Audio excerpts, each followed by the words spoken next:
दोस्तों, छोटी छोटी कोशिशें अगर ईमानदारी से की जाएँ तो वह भी बड़ा कारनामा कर सकती हैं। पूरी दुनिया ने, भारत ने ही पूरी दुनिया ने पेंडेमिक के दौर में, कोरोना के काल में बहुत सारे बुरे दौर से गुजरे हैं, बुरे उनके अनुभव रहे, जिनका एक नतीजा सबसे बड़ा ये निकला कि जो बच्चे, ख़ास तौर से गरीब स्लम इलाकों के बच्चे स्कूल किसी तरह से जा रहे थे, उनका स्कूल जाना छूट गया। और इसी दौरान Peace and Social Justice Foundation का जन्म हुआ, जिसने इस दर्द को समझा, इस परेशानी को समझा।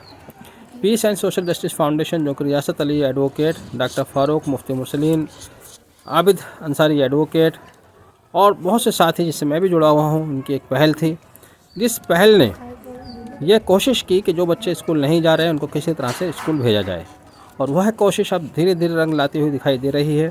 ऐसा ही आज एक सेंटर हमारा स्लम इलाके में, जो कि फतल्लापुर से आगे जाकर, कौन सी जगह है ये, रोशनी कॉलोनी में चल रहा है। रोशनी गार्डन या रोशनी कॉलोनी इसका नाम है। बेहद गरीब बच्चे हैं, किसी के पिता नहीं हैं, किसी की माता नहीं है, किसी के माता पिता नहीं हैं, पिता हैं तो मजदूरी करते हैं, स्कूल नहीं जा पा रहे हैं। ऐसे बच्चों को यहाँ 2 टीचर्स हैं, उनसे हम मिलवाएंगे। वो उनको किसी तरह से बच्चों को एजुकेशन से जोड़े रखना चाहती हैं ताकि उनकी पढ़ाई का सिलसिला न टूटे। आज हम ऐसे ही बच्चों से मिलने आए हैं। इन बच्चों ने अब तक यहाँ जो कुछ सीखा है, उसके बाद एक क्राफ्ट की इन्होंने एक्टिविटी की है, वो क्राफ्ट की एक्टिविटी भी दिखाएंगे। देखिए, ये वो छोटे छोटे बच्चे हैं जिन्होंने आज क्राफ्ट की एक्टिविटी की है। इनके पीछे खड़े हुए हैं रियासत एडवोकेट साहब, उनके पीछे इनकी टीचर शाजिया, और आगे बच्ची खड़ी हुई है जिसने एक छोटा सा बहुत ही अच्छा कूलर बनाया। ज़रा इसको चला कर दिखाइए। इसमें ऑन ऑफ बटन भी है, हवा भी देता है।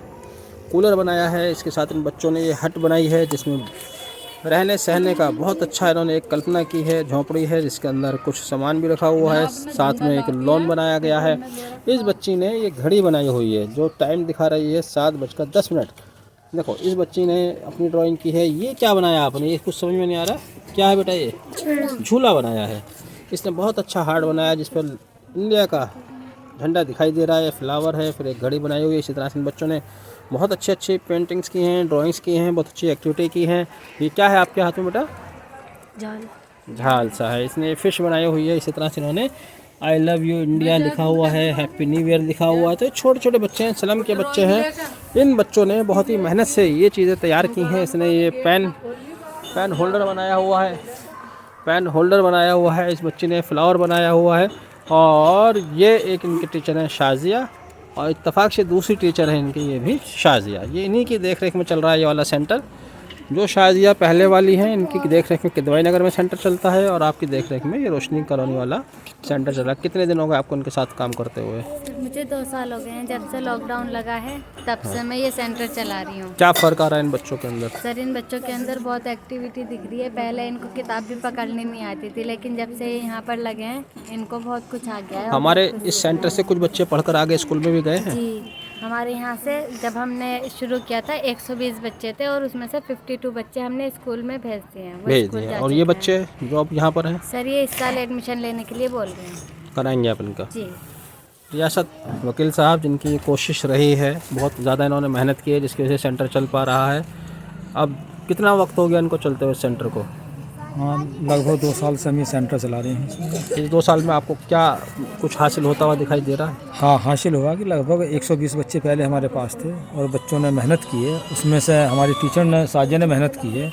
इनमें से 52 बच्चों को हम यहाँ से उस लायक बना सके हैं। उनके अंदर ऐसी जागरूकता आई है कि ताकि वो उनका एडमिशन जो है वो स्कूल में हुआ है और मुख्य धारा में वो शामिल हो गए हैं। हमारी पहल भी यही है कि हम बच्चों को लाएँ घरों से निकाल कर, और वो मुख्य धारा में शामिल होकर खुद अपने भी स्कूल में वो एडमिशन लें और मुख्य धारा में शामिल होकर पढ़ें।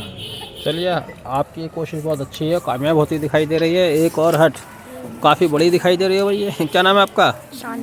सानिया। ये सानिया ने बनाई है भाई। देखो, ये तो ट्रिपल स्टोरी है, ग्राउंड फ्लोर और फर्स्ट फ्लोर है। वेरी गुड, बहुत अच्छा बनाया, बच्चों ने बहुत अच्छा काम किया है।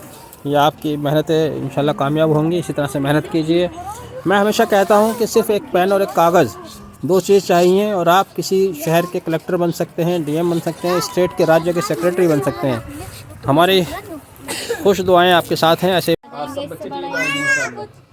किसी भी कोशिश को मुहिम बनने के लिए बहुत सारे लोगों के सहयोग की ज़रूरत होती है। ऐसा ही एक सहयोग सैयद आसिम अली सब्ज़वारी एजुकेशनल फाउंडेशन की ओर से मदद इन बच्चों के लिए की गई है, जिसमें बहुत सारी कॉपीज़, पेंसिल, शार्पनर वगैरह वगैरह स्टेशनरी का सामान है जो इन बच्चों को निःशुल्क वितरित किया जाएगा।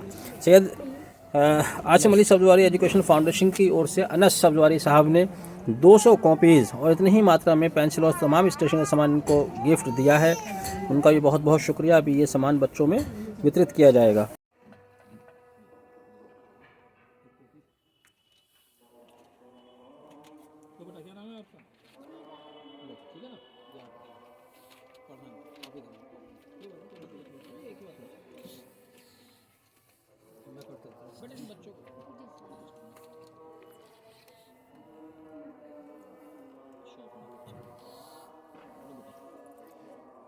आहत सलमान आओ।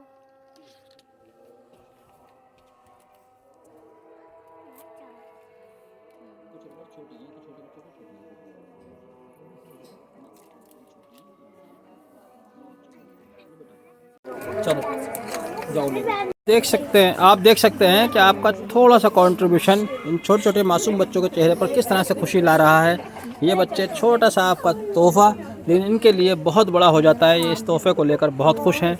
इन्होंने जो मेहनत की है ये उस मेहनत का भी नतीजा है। और ख़ास तौर से सैयद आसिम अली सब्जवारी एजुकेशन फाउंडेशन की जानिब से अनस सब्जवारी साहब का भी ये कंट्रीब्यूशन है, जिसने बच्चों के चेहरे पर ये मुस्कान, नई मुस्कान ला दी है। हम इन बच्चों के बेहतर मुस्तकबिल के शुभकामनाएँ करते हैं, दुआएँ करते हैं। अल्लाह ताला इनको कामयाबी दे और जो लोग सहयोग करते हैं उनको भी कामयाबी दे। शुक्रिया।